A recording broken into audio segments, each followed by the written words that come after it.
Theory of Conspiracy livestream. What you are about to listen to is raw and unedited. To view the livestream or subscribe for updates, you can follow the lads using the link in the description.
Cinco, cuatro, tres, dos, uno, and we're now live.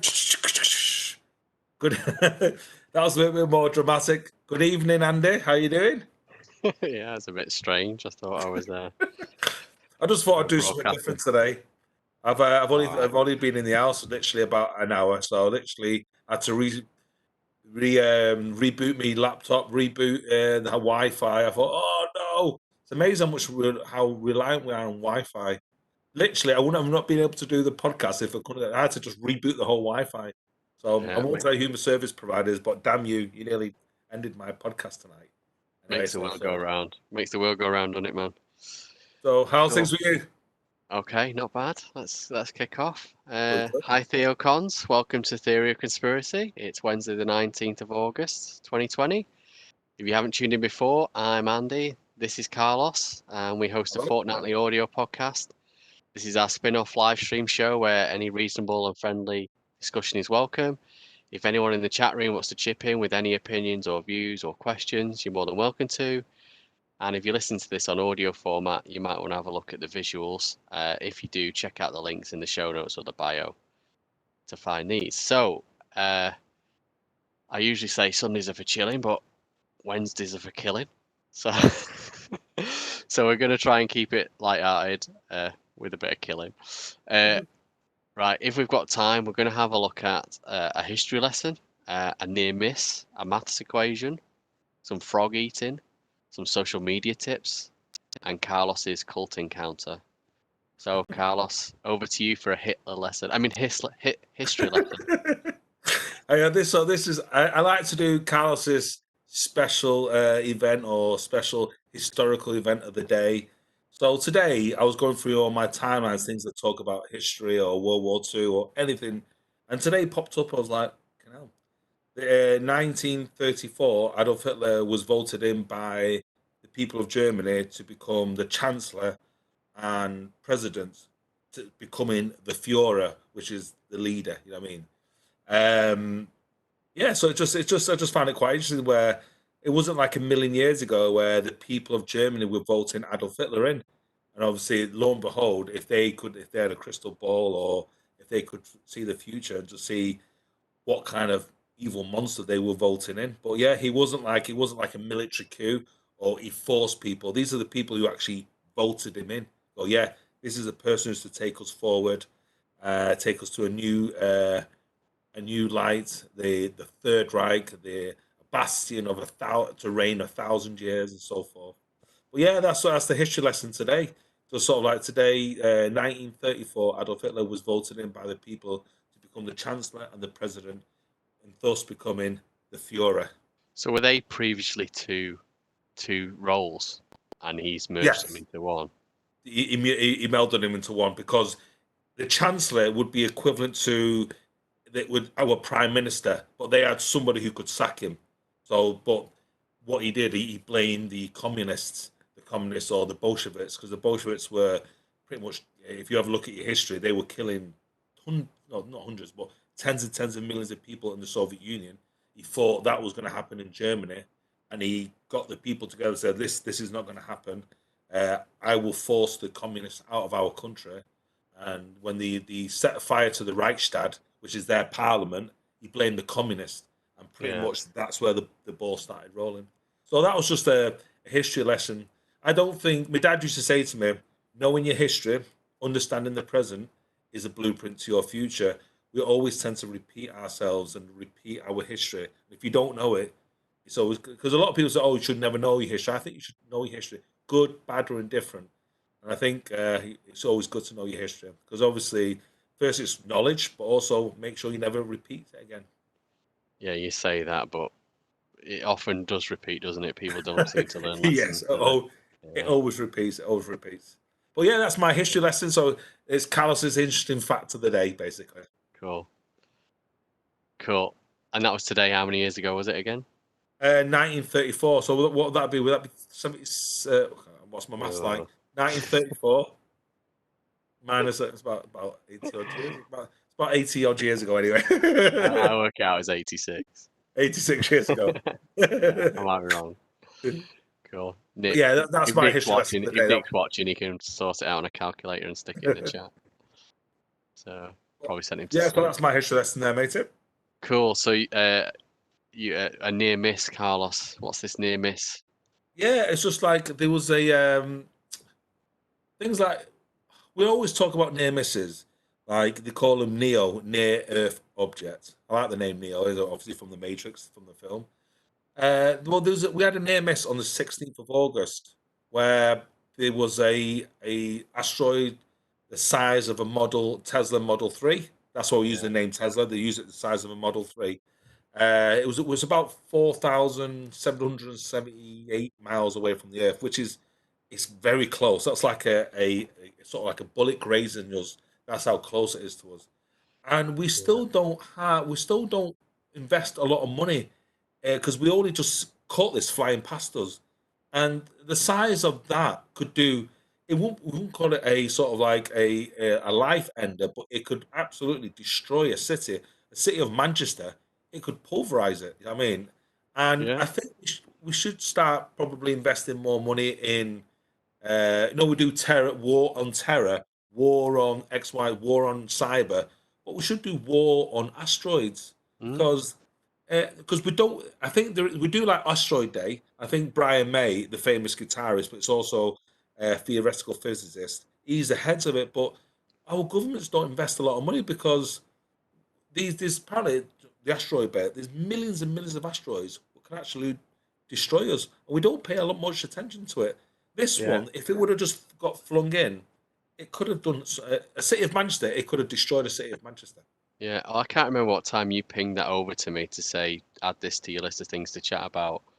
I've not had time to read much on it, but I literally opened the link to grab a picture. Do you like my picture, by the way, of Yeah, I like it. the car flying past the Earth, the Tesla? It's not a Tesla. I think that's the Stig out of Top Gear in it. But yeah, I think the one line I read from it was, if it was literally, it's as close as an object can get to us without actually being pulled into our gravitational pull and hitting us, basically. So they've never seen anything come that close and not get pulled into our gravitational pull, and it managed to, slingshot past still, luckily.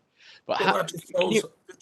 shows. It just shows how scary it is. Like Oh it's yeah, not. It yeah, wouldn't destroy life as it know it, but it could easily destroy, say, city centre of Manchester. It would yeah, probably wipe out tens of thousands of people. Literally that. yeah. Even if it hit the ocean or exploded again, like the Russian one a few years ago. In Yes, fact, that so was about 100 odd years ago, wasn't it?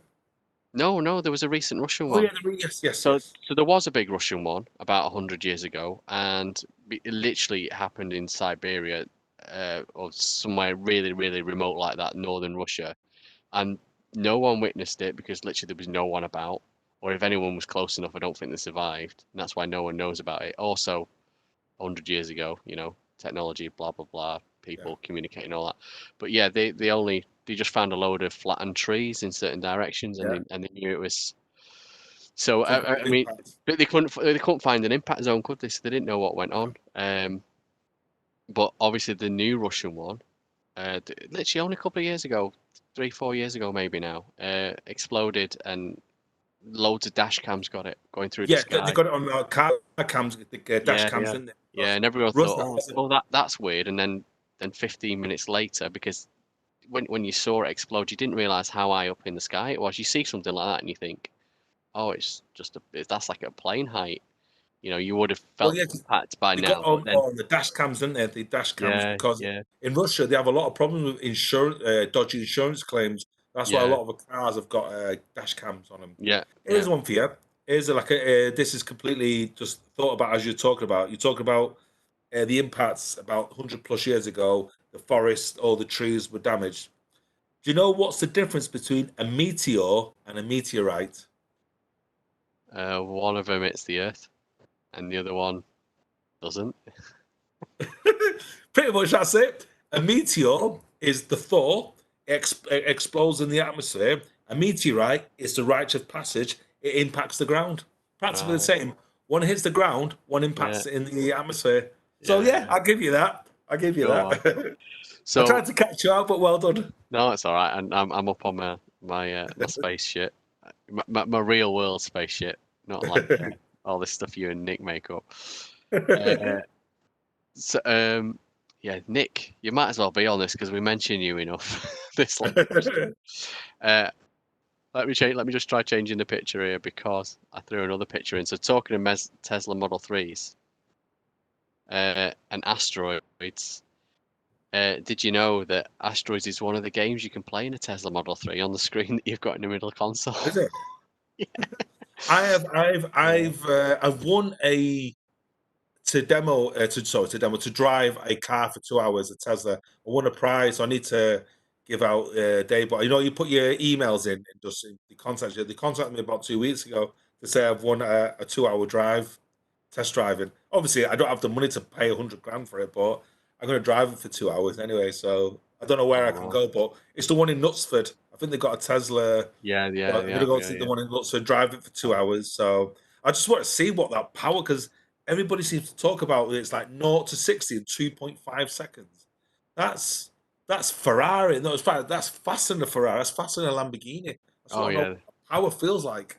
yeah, yeah. But it just feels weird going to that speed with zero sound. You usually got that kind of symphony going on behind you.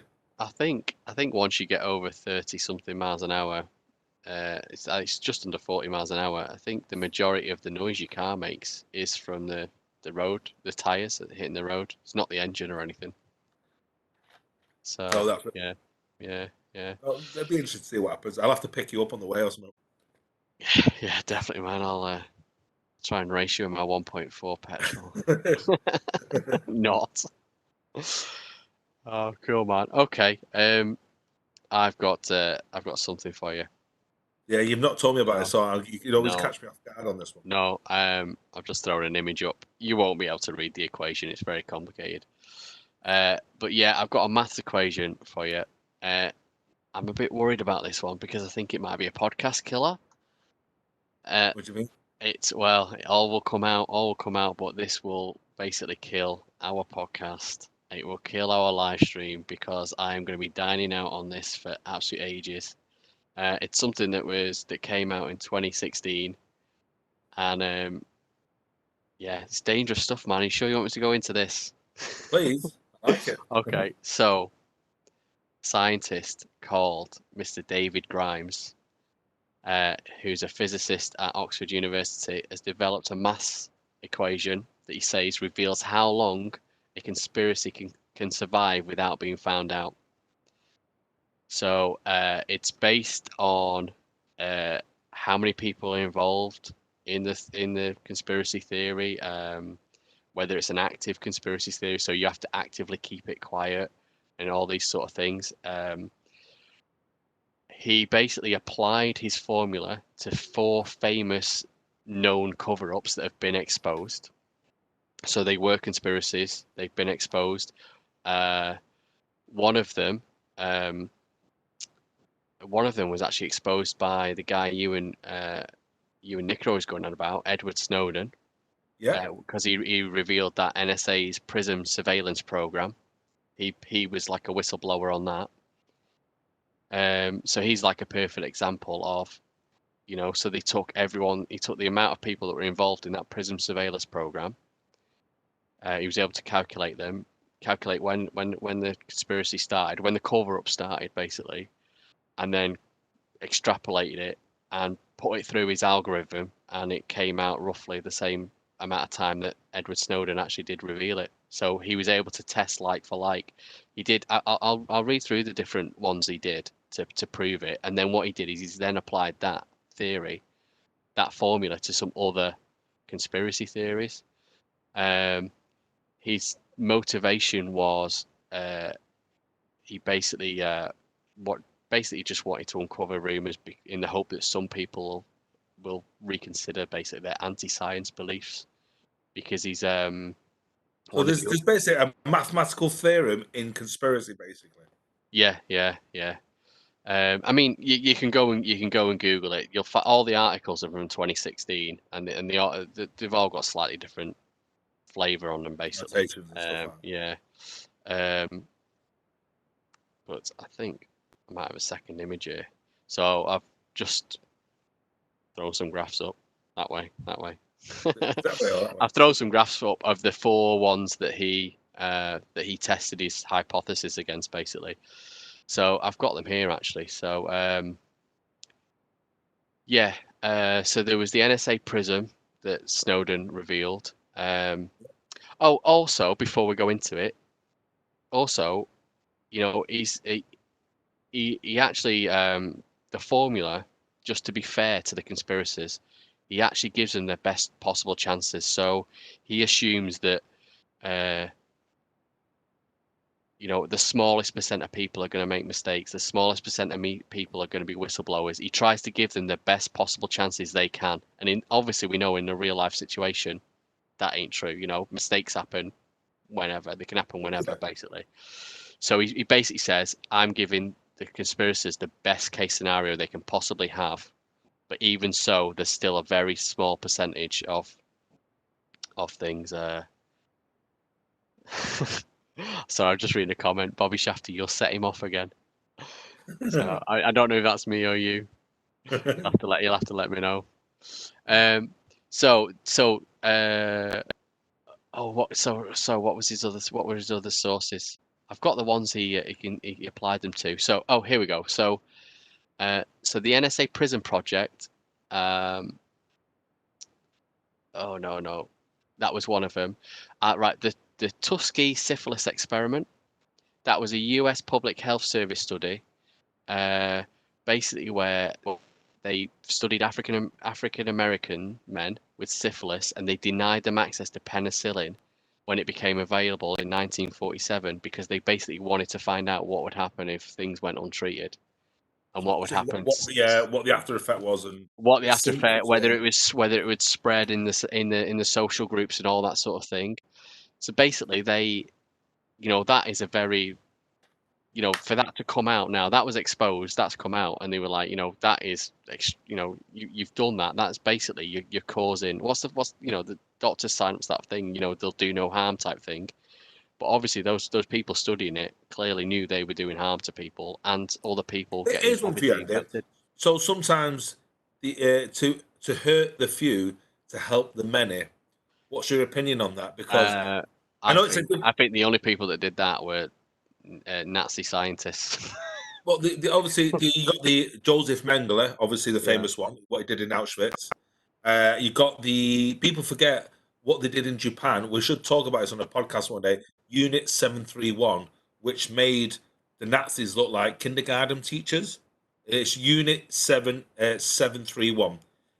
People reading or watching this, Google it. It's like even I struggled reading it. What they did to people, they used to freeze people just to watch them. People freeze alive and burn people alive, and just Uh, watch what the bodies did, just to see. All this was top scientists, and the Americans during obviously we all know about Operation Paperclip, but the Americans took a lot of the Japanese scientists doing this to America with them as well. So that's another subject as well. But yeah. you obviously you've answered the question there, so sorry about that. Yeah. Well, yeah. Yeah. Obviously, it's very wrong. So just going back to Bobby Shafter, he says, Carlos with the maths. I'm going to set you on one of your things again, mentioning maths puzzles. Oh, does he know the story then? He must know. He must be a regular listener to the podcast. So yeah, he's gonna have to go. If anyone wants to find out about that, they'll have to go back a few episodes. I think it was. I think it was the. It's the episode that's called Intermission. It was Yes, that. It intermission. was that one. It was that one. And You then can listen to you can hear me during the intro. You can hear me freaking out. Go what? yeah. And then obviously you get the story in the next couple of episodes, don't you? Yeah. Oh, it was like bed was just So, yeah. so Thanks, yeah, Bobby going Shafter. back to these tried and tested ones that he based his evidence on. So there was this FBI investigation. It was another forensic scandal. Basically, someone tried to expose them. He wrote hundreds of letters to his superiors before raising concerns and eventually whistleblowing.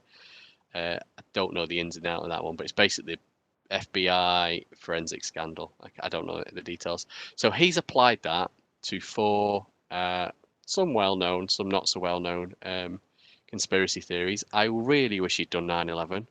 I searched the internet for hours trying to see if Nick wouldn't believe it anyway. If it went against him, Nick wouldn't believe it. I know, or you. So moon landings. Yes. Okay, I know what the estimate, what the theory says in terms of how long it would have survived in a best case scenario. Yeah. So if this hoax would have yeah. So well, I tell you what, why don't you have a guess at how long that moon landings would have survived if they'd been faked? Well, the conspiracy. So when they Yeah. landed, if it was a fake moon landing, how long would it last? You mean? Yeah. Um, Don't think some too of, hard. no, I think some of that big would last forever. It would. No. Do I have to? Do you want me to give like a time period, like No, 30, no, 40 years? forever is fine. I think it would Three be forever years, 3 years, 8 months is the prediction. if it was Again, fake. if it was fake, yeah, based on the amount of people involved in keeping that a secret, it would have been exposed within 3 years, 8 months. The same as the NSA one. I think that had 2,521 people involved in it, and that came out after 5 years or something. Okay. So yeah. So basically, you basically his formula just extrapolates the numbers. The more people involved, the longer it takes to come out. The less people involved. Sorry, the more people involved, the quicker it'll come out. The less people involved, the longer. But again, obviously, all those other things that you'd have to read up on. Climate change. In fact, they're all pretty similar. 3 years, 9 months. Climate change would come out as a be exposed if people were lying about it. Again, because in fact, one of the graph shows at the moment, the climate change. It's the graph B. The blue line is all scientific bodies that are reporting climate change. That would have come out. That would have come out after 3 years, 9 months. But the red line is if it was just researchers involved in the cover up, it would have come out a bit. It would have taken a bit longer, maybe 30 years, because the number of researchers is less than the total number of people involved in the scientific bodies keeping the secret, if that makes sense. Yeah. So vaccine autism links, they would come out after 3 years, 2 months, and a plot to hold a cancer cure would have come out after 3 years, 3 months. They all have a So if similar it's amount lasted of longer people. than this, that it's not conspiracy then. Basically, what he's saying is the fact that no one has whistled, the fact that we haven't had an Edward Snowden for moon landings, climate change, vaccine, or cancer cure means there was probably no conspiracy to begin with. Okay. So yeah, this is why I'm going to dine out on this theory every time Nick mentions. I'll go, how many people are involved? Let me just put that in my calculator. Well, it's just one person's opinion, because I'm sure, like the JFK one, people today are still. When did JFK get killed? 1963, was it? I could be wrong. Yeah. Correct me if I'm wrong, people. I know it was the 20th of. When was it? I can't remember. Anyway, I have to go back to my history books. But when he got killed, there's still a conspiracy about who did it. There was more than one person behind it, or the position of the bot.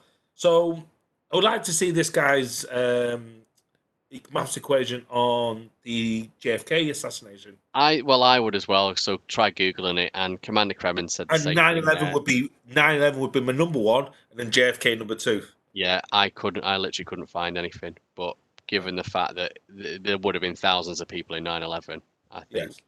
But so just some other stats here based on his calculations. For a conspiracy to last 100 years, you would have to have less than 100. So possibly the JFK one. If you think about the JFK one, right? How many people do you need? Possibly 3 gunmen, possibly a recruiter, possibly a couple of people to brainwash him.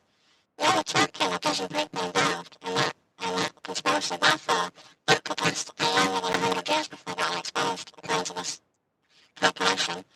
You look at 9/11, you look at the people flying the planes, the people that are in the Pentagon, the people that deleted all the video footage, the people on the Twin Towers, the firemen, the police, all this. It goes on and your numbers are well into the thousands. The people that planted all the explosives to make the towers come down, the people that then put the explosives into our Seven as well, because you thought Tower 7 in there, and all the other things involved for that day, it comes out as thousands and thousands of people. So, you know what, I got my feelings on it. I didn't really strong with some of that. I don't know if it's just you, Andy. Your voice was coming through very Mickey Mousey. Is my voice sounding normal to you? Yes, I know, that's why I Is my voice so? Can you hear me now? Yep. Just in case it's sounding like, so I don't know if it's your pitch is clear, but it's just sounds coming through.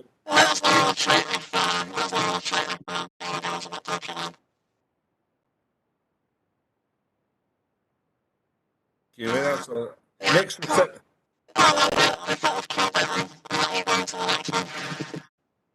but I'm struggling to hear you, Andy.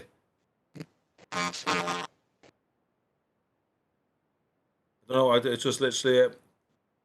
Can you hear me fine? Yeah, yours is coming through real like Metal Mickey.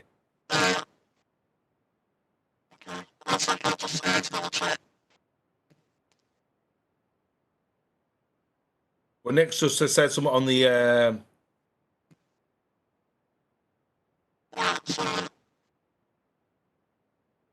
That's it. So you just put message.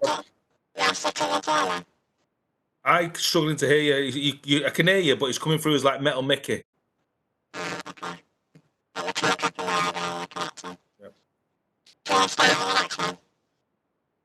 What was that, sorry? Carlos, you are good. Andy, you're like a Dalek. So it's you, Andy, you're like a Dalek. So it's your side. Thanks.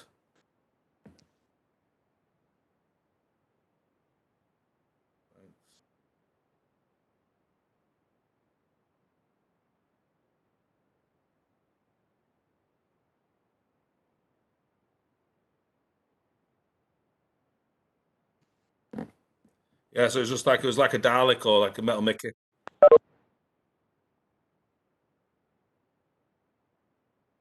I thought it was the CIA jumping in then.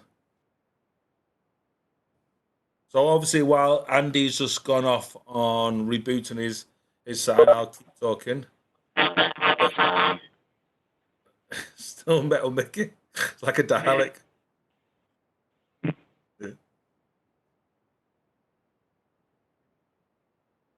We've got gremlins.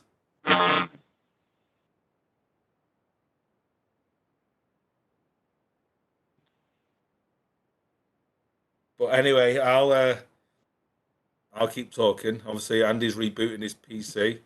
Yeah, historical events today.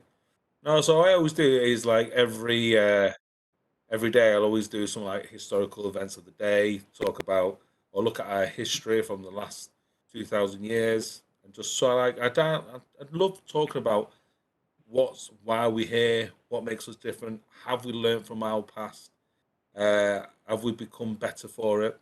And it's simple questions, like my dad used to say to us, or say to me and my sisters, mainly me, who used to love my history. Knowing your history, understanding the present, is a blueprint to your future. And I used to always read history books and just try and see, oh yeah, we've done this before. I love reading like war books as well. Just start thinking things like, oh, we've done this before. What have we learned from it? Could we be better for it? And these are the answer questions. That's why I treat when I read my war books, I put that into everyday life. How how can I better myself if I'm doing a business deal? No, what have I done for it? I was getting texts now from Andy. Cool. I'm back on the audio. Yeah, You can Andy, hear me. that sounds better. All right. I can't see you, but you sound No, better. video's coming back as well. I dropped the video to see if it's any better. I'm dialed in on my mobile now. What did you do differently? I've dialed in on my mobile. So Okay, that's fair enough then. there we go. So not the FBI or your math equation or something? No. No, we're back. So just put in the message, we're back. We're back. All right. We're back. Yeah. Back. I'm not sure where I got lost on the old Formula One there, but yeah, definitely go and have a look at that one. It was boring anyway, so that's why they cut. That's why the Twitch people cut you off anyway. It's always boring when I've got evidence to prove you guys wrong. So go on, let's go for some frog eating. Right. So the frog eating. So I watched the podfather himself, Joe Rogan, and he had David Blaine on, which David Blaine is fucking box office, David Blaine. So he was talking about David Blaine about his new tricks and what he does and what he does in his spare time, how he gets himself to holding his breath from like 3 minutes to 4 minutes to 10 minutes and so forth. It's all about mind over matter. Obviously, Andy's a huge Magic fan. Everybody's a Magic fan, but some people are more than most. I think Houdini got me hooked. When my dad used to tell me stories about Houdini. But then Joe Rogan starts talking to David Blaine, asking him questions like, "What's your next adrenaline rush? How you come up?" Because obviously he's got a 9-year-old daughter, so he must think, you're putting your body under so much pressure, you can actually die. Hence why Houdini died by getting punched in the stomach. He died that way. So it talks about to David Blaine where he did a live trick where he drank over a gallon of water in the Joe Rogan podcast, and then he sort of like swallowed a live frog, gulped it in, left it there for probably say 5-10 minutes, and he says, "Right, I need to locate it and bring it out." So what he kept doing is it was quite horrible watching because he was out bringing out water. He probably bring out probably a liter of water out, and then he goes, "Right, I've got it," and he positioned it and sort of like brought it out in his mouth and put it straight into a jar. A live frog. He said he's had up to like 10 frogs in his stomach. So just thinking, does magic have boundaries? Because he also got Joe Rogan to get something like a ice pick and pierce through his arm. Obviously, first time he got it wrong. He goes, shit, that's a nerve. But then he pierced through, and he had to stop the podcast because he said, "Listen, my arm's hurting." He had to get probably some kind of medical team to look at it. So, what's your opinion on that, Andy? I know you've just gone blank on me now. No, yes, I don't know why my video's not coming back up, but I'm still here. Okay. So, I'm not a massive Magic fan. And I know that when you said David Blaine, I said, "Oh, mate, I'm gonna talk for hours of David Blaine." You started cringing.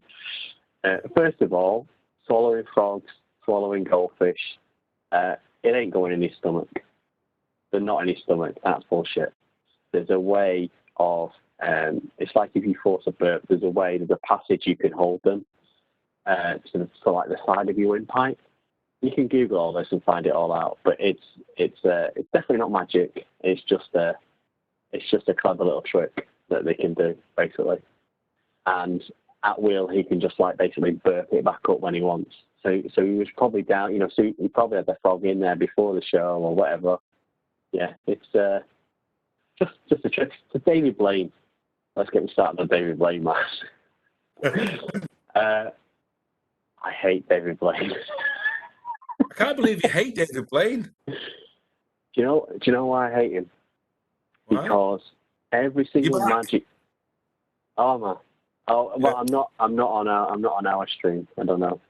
Oh, you're back to me. So I'm back to you, but yeah, not on our stream. David Blaine. Yeah, when he first came out, he was like, "Oh wow, who's this guy?" And a bit like Dynamo. The Dynamo, I do like Dynamo. They're very similar, but do you know what the difference is? What? The difference is David Blaine acts as if every single massive magic trick that he does nearly kills him. The holding his breath underwater, that, you know, where he's in a tank for days, yes. and then he pulls this. Okay, it's a tremendous feat to do that. I'll grant you that. But again, it's not magic. He pulls this tube out that he's been breathing for like 3 days or whatever he was in that tank of water, and then he has someone monitoring his pulse. So his arm's sticking out of the tank while he's actually doing this. I'm going to hold my breath and break the world record. There's a little tube running down the length of his sleeve, going along, and you can't see it because of the way water and light works in the water. And he's basically breathing, shallow breathing through this little tube. That's how that works. Again, you can Google it. This is not a magic trick. But after he does that, he gets lifted out, he pulls out, he goes all limp, gets taken off in a stretcher into hospital, and then on his show, it took me 4 days to recover. Same with the ice. Sits in a block of ice for days, right? Now, if he was touching the ice, he might get cold, but he's not. There's a layer of air between him and the ice. Eskimos live in igloos, blocks of ice. Are they cold? They're not, are they? It's actually quite warm inside an igloo. So again, he comes out and he acts as if he's fucking half dead. And I'm like, David Blaine, stop acting as if it's some massive feat of endurance you've just done. A fucking magic trick. Piss off. So you won't put him down one of the greatest ever then? No. And when he was in that box over London, yeah, I would have loved to have gone down to London with an air rifle and start shooting the box like everyone else did. He was booed out of the country because people knew he was such. Go away with your magical. Oh yeah, I'm so hard done to type. Look at the effort I've just put myself through. I nearly killed myself. Now, Dynamo does just as good tricks, but doesn't come off like, every time I do this trick, it nearly kills me. He just does the trick, walks away without saying anything. It's part of David Blaine's persona, though, isn't it? That kind of living on the edge. Bullshit. Dynamo's more like your local lad from Bradford, I think it is. I don't know where he's from. And that's the persona where David. I like David Blaine. Yes, he always plays that lost soul kind of thing. So yeah, everything he does is sort of like living on the edge. But do you know what? I'm a big fan of it. So sometimes he gets a bit carried away with it. It makes it like the one over London. That was it. I was bored of that one. But the ones where he holds his breath and stuff. That's pretty impressive. That when you're holding your breath and stuff like that, because you can actually train your body to hold your breath a lot longer. Like Tom Cruise can hold his breath for 6.5 minutes. So you can do that. You can actually do that. Yeah, you can do it, but it's also a magic trick when he goes like, I don't know what, I can't remember how long that was. I'm sure it was 20 odd minutes. Was it 20 odd minutes? Yeah, bullshit. Yeah, that's bullshit. He was breathing through a pipe up his ass. It's all been exposed on numerous TV programs, and you can Google it. So yeah, it's just like, we know it's a trick, David. The other one where he stood on a platform. Do you remember that one? He stood on a platform for days in the middle of some city. And he was stood on a pole, and I mean, he had stuff to hold on to, and then his last trick was, oh yeah, David's been standing here for 48 hours, and now we're going to remove everything. He's just going to stand there by himself and not fall off. I can't remember what he did. Did he stand on 1 foot or something? But he's but done again, his card tricks are amazing though. His card tricks. yeah, I did like that earlier on, where you can do stuff and have stuff appear in a shop window and stuff like that. Street. They call it street. He called it street magic, didn't he? Street magic, yeah. But then when he started doing his big stuff, it just really turned me off. Really turned me off him. So yeah. Anyway, do you want me to keep going on about David Icke? No, exactly. I think we've all got the message regarding David Icke. David Blaine, yeah. Anyway, I've got some social media tips. I've got some social media tips for you. Excellent. Basically, I went to watch a film. I'm going to throw a graphic up. I see my video is still not back. Let me throw a graphic up. So, went to see a film last night. It's quite good. It's all right. It's got Joseph David Keary in it. He plays Steve Harrington, I think his name is, in Stranger Things, if anyone's watched Stranger Things. Is that way? Sorry. Oh, yeah, you point. My camera's not coming up. Yeah, you guys. And it's also got David Arquette in it, who was in Scary Movie. Yes. From Scary That's Movie. Courtney Cox is Courtney. Yeah, married her. Yeah. I don't know if they're still together. So it's what I would call a found footage film, and I'll talk about found footage films in a minute. But basically, this lad, he drives a spree car, which is a bit like an Uber. Obviously, they've made the name up for the show. I don't know, it might exist. And basically, he's a bit like us. He just wants to grow a social media following, and literally since he's been a kid, he's been trying everything. He even when he was a babysitter, he did some babysitting for these kids, and they used to game, and the kids he was babysitting went on to be much bigger streamers than he was, basically. And he's just, so literally, he's never got over 10 people basically watching, a bit like us. He's never got over 10 people basically watching him. And it's basically how you start watching it and going, oh, this is quite a good lesson in how to build your social media following. But obviously, I'm joking, because it is actually a horror movie. So without going into any spoiler plots, he basically gets so frustrated at being able to grow his social media following that he goes, right, I've come up with it. I know what I'm going to do. I'm going to call it the lesson. And he's got all these cameras planted around his car, and he starts basically picking people up and killing them. live on his stream, and he just streams live. And this story goes a bit deeper than that. I think that's already been done in America. Not in America, in New Zealand. When a guy filmed himself killing. Yeah, but yeah, that was quite interesting. I did like it. Normally, I absolutely hate found footage films because I think the films would have been better. So I understand why they do it. So found footage films, it's normally like this one. And this one actually, it's not so much a found footage because it was basically you just flicking through all the live streams, and it was basically you're watching his YouTube channel or whatever. So it's a bit different to found footage. But normally found footage, perfect example, Blair Witch. Yeah. Like, loads of hype about that when it came out. Everyone, oh, scariest movie I've ever seen. Hated it. Absolutely hated it. $50,000 though, was it? Exactly. So this is why they make found footage films. They can make it so cheap because they're just using mobile phones, GoPros, whatever, to film the content. It can be a bit rubbish because it's supposed to be footage from these devices, so it can be a bit footage. You don't have to have these thousands and thousands of dollars worth of equipment to do it, and then thousands and thousands of dollars worth of equipment to process the footage from these expensive cameras. But I mean, Blair Witch, I understand why found footage was right for that film, but things like Cloverfield, where you've got aliens attacking New York, and again, you're supposed to believe that some guy is at a party and they decide to carry the an old video, VHS video recorder around on his shoulder and shoot footage of everything, even when aliens are running at him trying to kill him, he's still got the camera going and pointed in the right direction. That would have been a far superior film, I thought, if it wasn't a found footage film. I've got another couple. Chronicle was another good film, potentially. Would have been better if they'd not used found footage to do it. At one point, they had the guy who got these in Chronicle. It's about these three lads that accidentally get superpowers. And the guy at one point, again, you've always got this guy that, I want to film everything. It's my new hobby.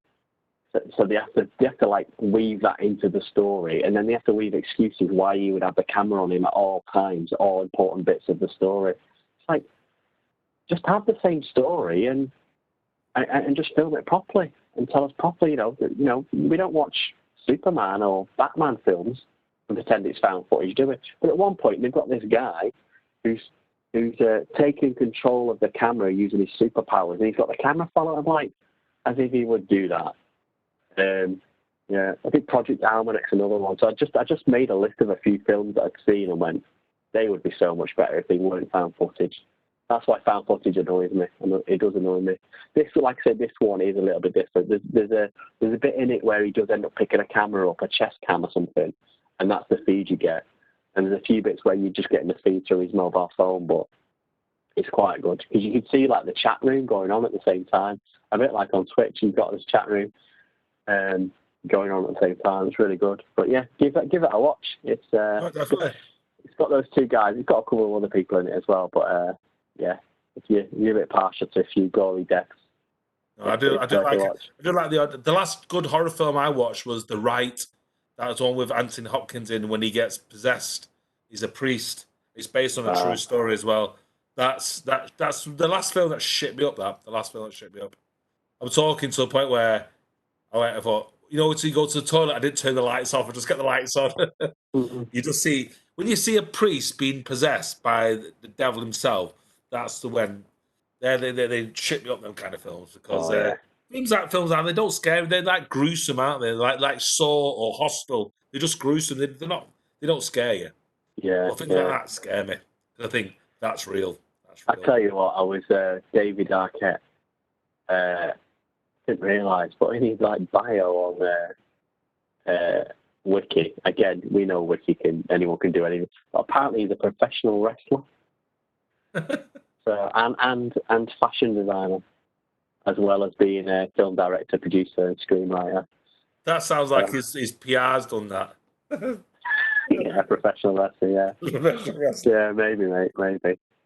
Cool, man. Okay, we'll move on to your cult encounter. My cult encounter. So I was just looking. I was going through I was reading about history, and then somebody was just asking me a question because I know a lot about religion because being raised a Catholic, went to an old boy Catholic school.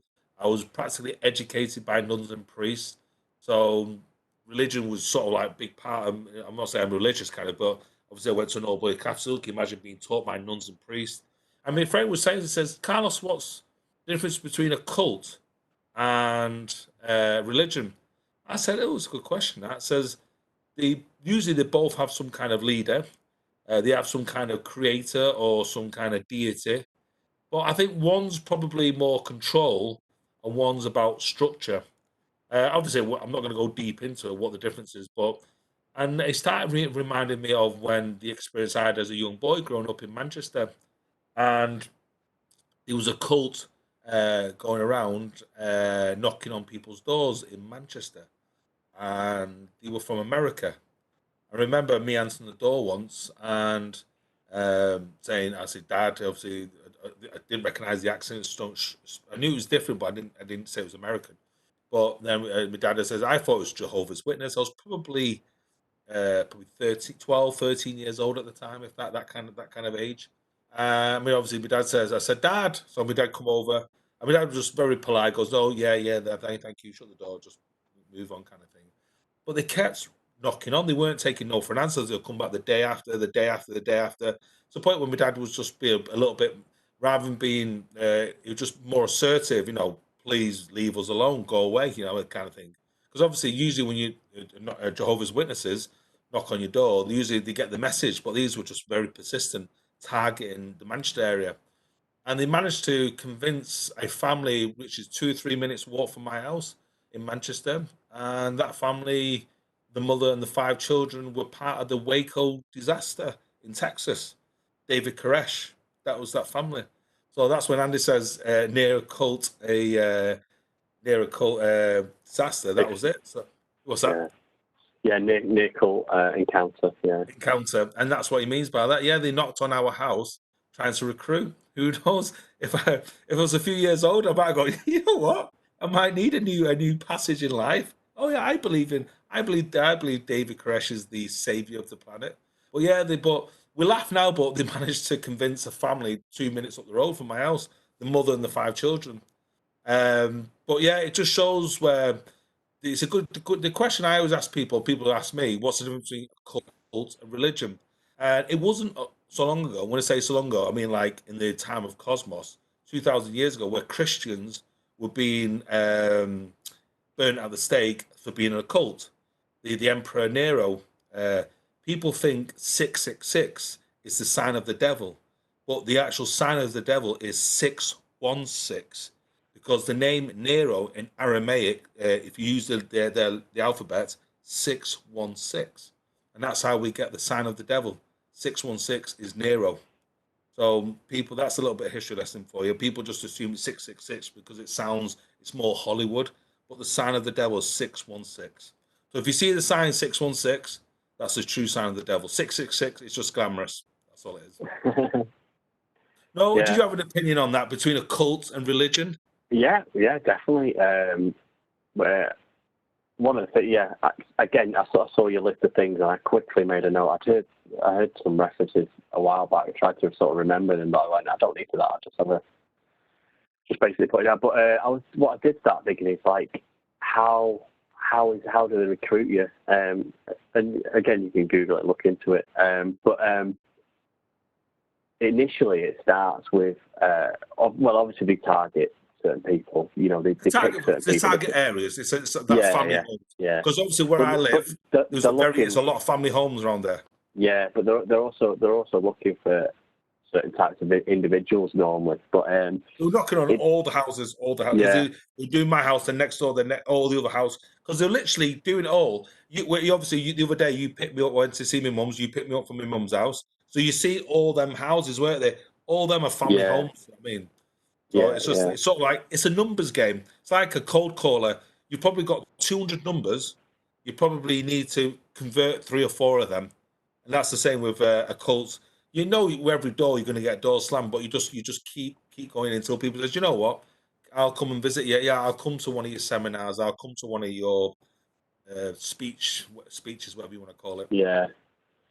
I mean that's one approach, but like I say, normally, you know, it's the guy in America, and he had all those people living on the farm, and it was in the Tarantino Koresh, movie. yeah. No, not David Koresh. The latest Tarantino movie. I can't remember his name. Someone in the chat tell me. Criminal, no, wait, what it is. But he basically targeted single lone females, really. You know, pick them up and took them back and brought them in. But just going back into how the process of getting people embedded in a cult is initially it starts with love, just showing them love, making them feel loved, and then once you've got that, you know, you're basically showering them, and then once you've got that, that's when you start implementing like rigid rules and rituals and repetitiveness. So like long periods of meditation, Giving all your belongings away as well. Yeah. That comes slightly after, actually. So to start with, it's long periods of meditation, sort of like mind-numbing, repetitive chanting, sitting or standing or kneeling on hard surface, or basically being made to feel in comfortable positions for long periods of time. And it's all about conditioning. The chiming of bells and strong incense to overwhelm your senses, and then euphoric music, and maybe even dancing. And then once you've got that, that's when it starts getting into what they call like tough love.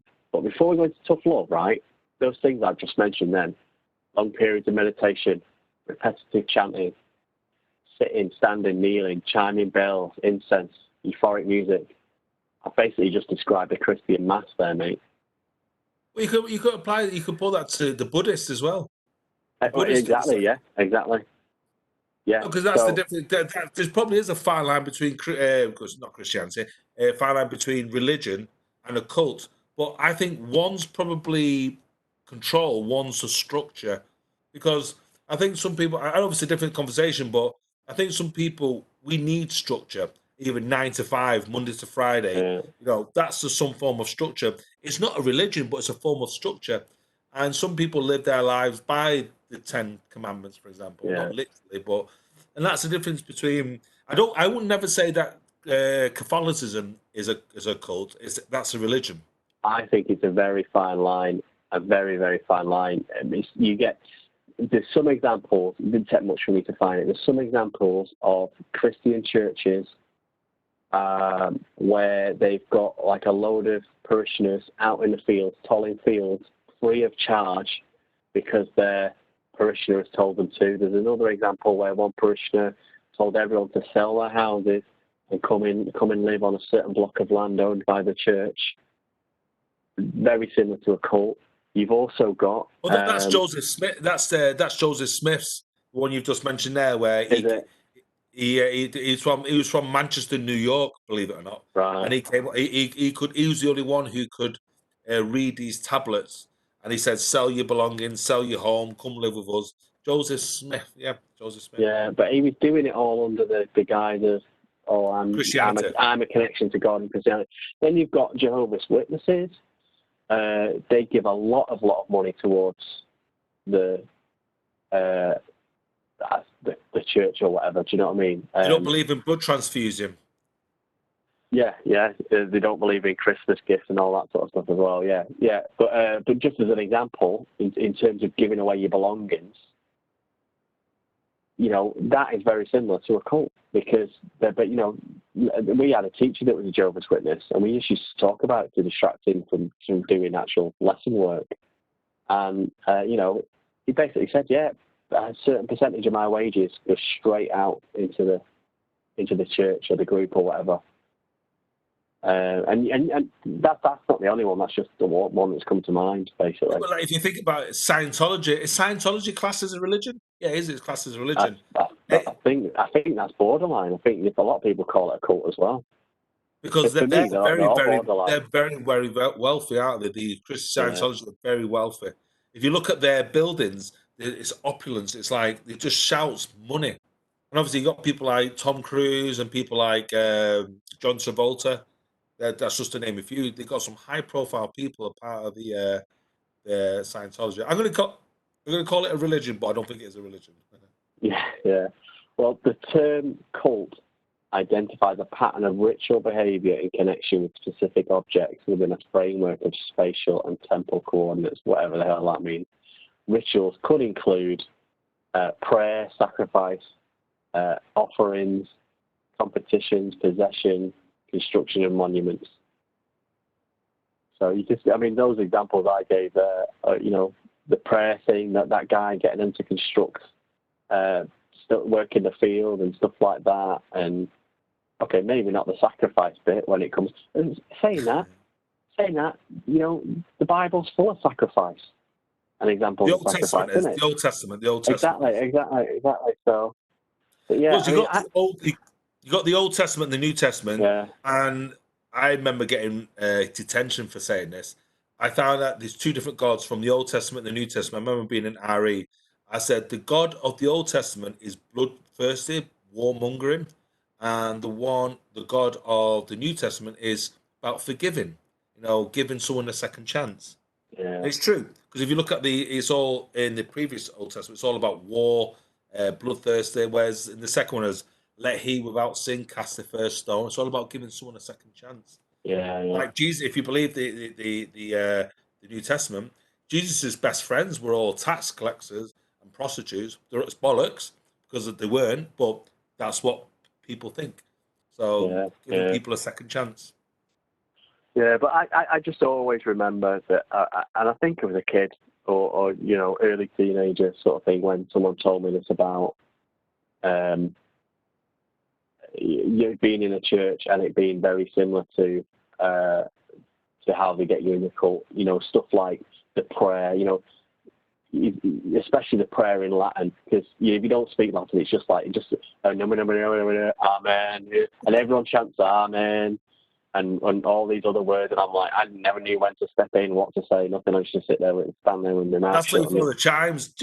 Exactly, yeah, exactly. He'd come along with the chimes. He'd come along with that. If you look at the picture, he'd come along with that little incense thing, and he's swinging that around, and doing a little chanting incantations at the same time. You're standing up, you're sitting down, you're kneeling, all on hard surfaces and not very comfortable positions. And literally it's all similar techniques to conditioning people in cults, mate, and making them reliant on the cult and the cult leader and that. Yeah, I mean, obviously, cults do go to the extreme, and that's where you can easily identify. But when they're really close, man, like the Scientologists, it's too close to call. Close to call. So cool, man. We've made it to an hour as well. That's like an hour gone. I know. So, we'll call it a day. Sorry about my audio issues and things like that. You have to look at my face, which is nice for the female viewers. I think I saw a lot of them leaving after my picture went down, mate. Anyway, there we go. Carlos, if you want to say goodbye. Yeah, goodbye. And also, our next podcast, which is the audio, is going to be Epstein. Is that correct? Yeah, Epstein and other related. Yeah. Epstein and Maxwell. Yeah, watch this space. We've got a lot of material on this. Yeah, that's it's not this Wednesday. It's the week Wednesday after. It's next Wednesday. Yeah. Okay. So it's Wednesday today. Sorry. Yeah, it's in a week. Yeah, so it's next week. Yeah. Next week. Yeah. Yeah, and we'll probably be on Sunday. Epstein and Maxwell. We'll probably be back on Sunday, and sometime in the near future, myself and Carlos are going to try and mix it up a little bit and do these broadcasts a little bit differently, but we'll let you know when that happens. That'll be a nice surprise. Yeah. So that's it. Don't forget to follow us, the future notifications. Stay safe, and peace, love, and Randy. Yeah, look after yourself, peeps. Goodbye.